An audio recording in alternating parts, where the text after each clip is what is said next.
वैज्ञानिक सलाहकार विजय राघवन की नियुक्ति पर भाजपा के ही राज्यसभा सांसद सुब्रमण्यम स्वामी ने सवाल उठाए हैं। सुब्रमण्यम स्वामी ने उनके तार चीन के वुहान से जोड़ दिए हैं, जहां से पहली बार कोरोना वायरस के केस सामने आए थे। के विजय राघवन प्रधानमंत्री मोदी के मुख्य वैज्ञानिक सलाहकार हैं। राघवन एक मॉलिक्यूलर बायोलॉजिस्ट भी हैं। दरअसल सुब्रमण्यम स्वामी ने ट्वीट करते हुए लिखा कि मुझे आश्चर्य हो रहा है कि पीएम मोदी ने डॉक्टर विजय राघवन को प्रधानमंत्री कार्यालय में मुख्य वैज्ञानिक सलाहकार नियुक्त किया है। उन्होंने कहा कि ये डॉक्टर राघवन ही थे जो वुहान में चमगादड़ प्रोजेक्ट का हिस्सा भी थे। इसके अलावा उन्होंने सरकार की अनुमति के बिना ही चीनी वैज्ञानिकों के एक दल को नागालैंड बुलाया और चमगादड़ पर प्रयोग करने के लिए कहा था। हालांकि ये पहली बार नहीं है जब राघवन विवादों में आए हैं। इससे पहले Indian council of medical research पर भी राघवन के दबदबे की खबर आई थी, जबकि राघवन कोई डॉक्टर या वायरोलॉजिस्ट नहीं है। ये के राघवन ही थे जिन्होंने कोरोना के इलाज में HCQ दवाई को इस्तेमाल करने की सलाह दी थी। राघवन ने ही ये माना था कि भारत में 15 अगस्त से पहले कोरोना की वैक्सीन लगाई जा सकती है। इतना ही नहीं, विजय राघवन ने इजराइल से आई 20 विशेषज्ञों की चीन को कोरोना मरीजों के लार के सैंपल लेने की अनुमति दी थी, जिसके लिए ICMR से अनुमति नहीं ली गई थी। प्रधानमंत्री नरेंद्र मोदी ने ओडिशा के IIM संबलपुर के स्थायी कैंपस का शिलान्यास किया। पीएम मोदी ने वीडियो कॉन्फ्रेंसिंग के जरिए कैंपस की आधारशिला रखी। इस दौरान पीएम मोदी ने कहा कि भारत के लिए उत्तम कालखंड आया है। आज के स्टार्टअप ही कल के उद्यमी बनेंगे। पीएम मोदी ने कहा कि संबलपुर बड़ा एजुकेशनल हब बन रहा है। संबलपुर के लोकल को वोकल बनाना ही हमारा दायित्व है। अधिकतर स्टार्टअप्स टियर 2 और टियर 3 शहरों में आ रहे हैं। फार्मिंग से लेकर स्पेस सेक्टर तक स्टार्टअप्स का स्कोप बढ़ रहा है। पीएम मोदी ने कहा देश के नए क्षेत्रों में नए अनुभव लेकर निकल रहे हैं। मैनेजमेंट एक्सपर्ट्स भारत को नई ऊंचाई पर ले जाने में बड़ी भूमिका निभाएंगे। इस साल भारत ने कोविड संकट के बावजूद पिछले सालों की तुलना में ज्यादा यूनिकॉर्न दिए। आज खेती से लेकर स्पेस सेक्टर तक जो अभूतपूर्व रिफॉर्म्स किए जा रहे हैं, उनमें स्टार्टअप्स के लिए स्कोप लगातार बढ़ रहा है। आपको इन नई संभावनाओं के लिए खुद को तैयार करना है। आपको अपने कैरियर को भारत की आशाओं और आकांक्षाओं के साथ जोड़ना है। इस नए दशक में ब्रांड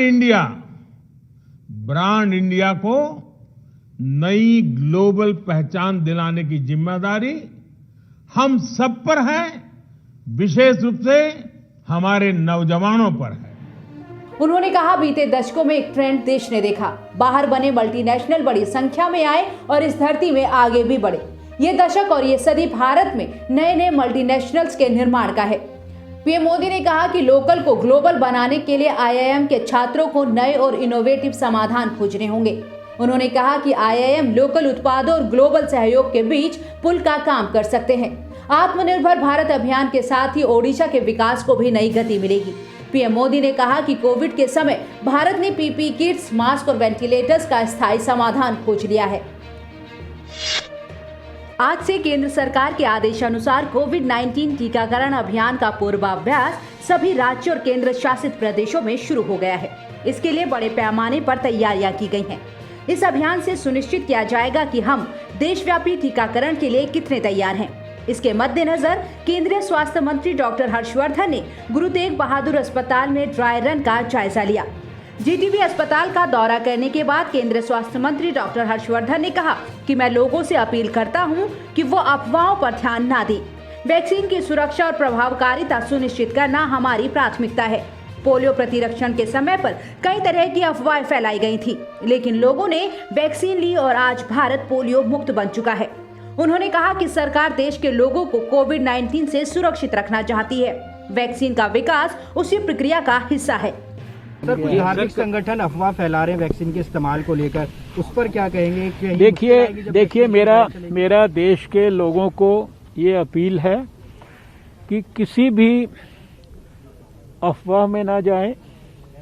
भारत की सरकार प्रधानमंत्री नरेंद्र मोदी जी के नेतृत्व में सारे देश के लोगों को कोविड से हर प्रकार की प्रक्रिया के माध्यम से सुरक्षित रखना चाहती है।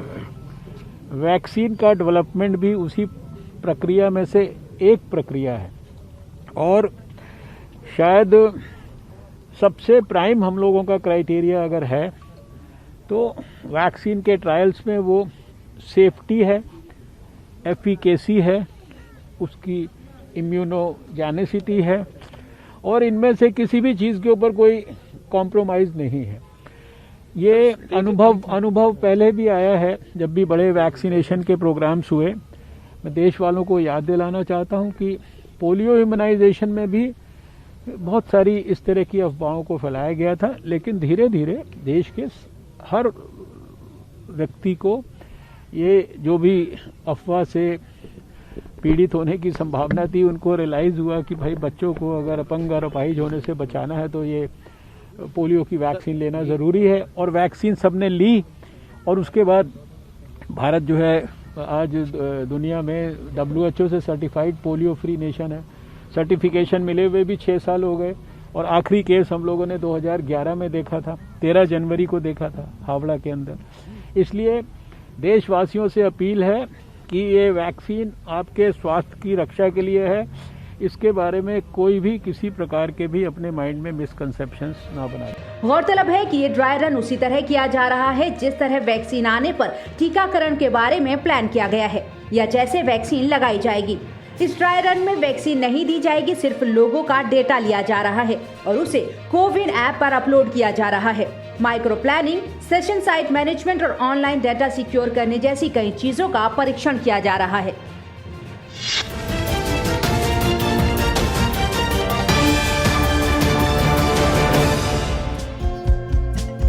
हमारे चैनल को लाइक, शेयर और सब्सक्राइब जरूर करें और नई अपडेट्स के लिए बेल आइकन दबाना ना भूलें।